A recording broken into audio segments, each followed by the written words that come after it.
আজি পঞ্চায়ত নিৰ্বাচনৰ মনোনয়ন দিব কংগ্ৰেছে প্ৰাৰ্থীয়ে দলীয় কৰ্মীৰ উৎসাহত উৎফুল্লিত ব্লক কংগ্ৰেছ। এতিয়া ৰাজ্যত বিহুৰ সমান্তৰালকৈ চলিছে নিৰ্বাচনী বতাহ। কি বিৰোধী কি চৰকাৰী সকলো ৰাজনৈতিক দলৰ ব্যস্ততাৰ অন্ত নাই। এয়া টিয়কস্থিত নৱগঠিত মৰিয়নি সমষ্টিৰ অন্তৰ্গত কলিয়াপানী ব্লক কংগ্ৰেছৰ কাৰ্যালয়ৰ পৰিৱেশ। কলিয়াপানী ব্লক কংগ্ৰেছৰ অধীনস্থ 9খন পঞ্চায়তৰ 90 গৰাকী ৱাৰ্ড সদস্য, আঞ্চলিক পঞ্চায়তৰ সদস্য আৰু 2খনকৈ জিলা পৰিষদৰ সদস্যৰ আসনৰ বাবে কংগ্ৰেছে প্ৰতিদ্বন্দ্বিতা আগবঢ়াব বুলি নিশ্চিত কৰি ইতিমধ্যে প্ৰস্তুতি তুংগত চলিছে।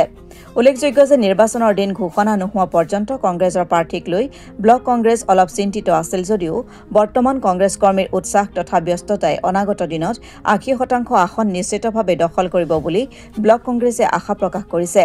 লগতে কংগ্ৰেছৰ প্ৰাৰ্থীসকল দলৰ কৰ্মীৰ সমান্তৰালকৈ একোজন সামাজিক ব্যক্তি বুলি অভিহিত কৰি বিশেষকৈ কলিয়াপানী ব্লক কংগ্ৰেছৰ অধীনস্থ 2খন জিলা পৰিষদৰ আসনত বিজয় নিশ্চিত বুলি মন্তব্য কৰিছে ব্লক কংগ্ৰেছৰ সভাপতিগৰাকীয়ে।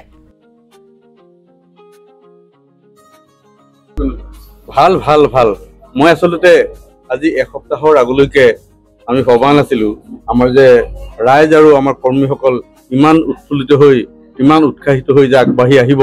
মইতো আজি এসপ্তাহৰ আগত মই নিজেই বিমোদ কৰিছোঁ, কিন্তু যেতিয়া দেখা গ'ল সকলোৰে মাজতে যেতিয়া আমি খবৰ খাতি কৰিলোঁ, সকলোৰে মাজতে যেতিয়া আমাৰ গোটেই কথাটো প্ৰচাৰ হ'ল পঞ্চায়তৰ কথাটো, তেতিয়া আপুনি আপোনাৰ যেনেকৈ জেলেঙিটোপ যেনেকৈ এইফালে আমাৰ গাখীৰ খোৱাৰ পৰা আমাৰ ভিতৰুৱা অঞ্চলৰ যিসকল আমাৰ কৰ্মী আছে, যিসকল আমাৰ সমৰ্থক আছে, সকলোতে ওলাই আহিছে আৰু প্ৰতিটো আমাৰ পঞ্চায়তৰ ৱাৰ্ডতেই আজি তেখেতলোকৰ মনোনয়ন পত্ৰসমূহ আমাৰ এজন এডভোকেট মাতি তেওঁলোকক পৰীক্ষা কৰাইছোঁ আৰু পৰীক্ষাৰ যিমানখিনি নথি পত্ৰ আমি মনোনয়নৰ লগত দিব লাগে সকলো দি আমাৰ আজি কলিয়াপানী উন্নয়ন খণ্ডত আমাৰ সদস্যসকলে মনোনয়ন চাবমিট কৰিবৰ কাৰণে অগ্ৰসৰ হৈছে। প্ৰায় এতিয়ালৈকে 10 গৰাকীমান গৈছে আৰু বাকীসকল যিমান হয় আজি 4 বজাৰ ভিতৰত মনোনয়ন দাখিল কৰিব ৱাৰ্ড সদস্যসকলে আৰু যিসকল থাকি যায় তেখেতলোকে কালিলৈ আমাৰ কলিয়াপানী উন্নয়ন খণ্ডত মনোনয়ন পত্ৰ চাবমিট কৰিব। আমাৰ কলিয়াপানী ব্লক কংগ্ৰেছৰ আণ্ডাৰত আমাৰ 9খন পঞ্চায়ত, 90টা পঞ্চায়তৰ ৱাৰ্ড আৰু আমাৰ 9 গৰাকী আঞ্চলিক পঞ্চায়তৰ সদস্য, 2 গৰাকী 2টা জিলা পৰিষদৰ 2জন সদস্য।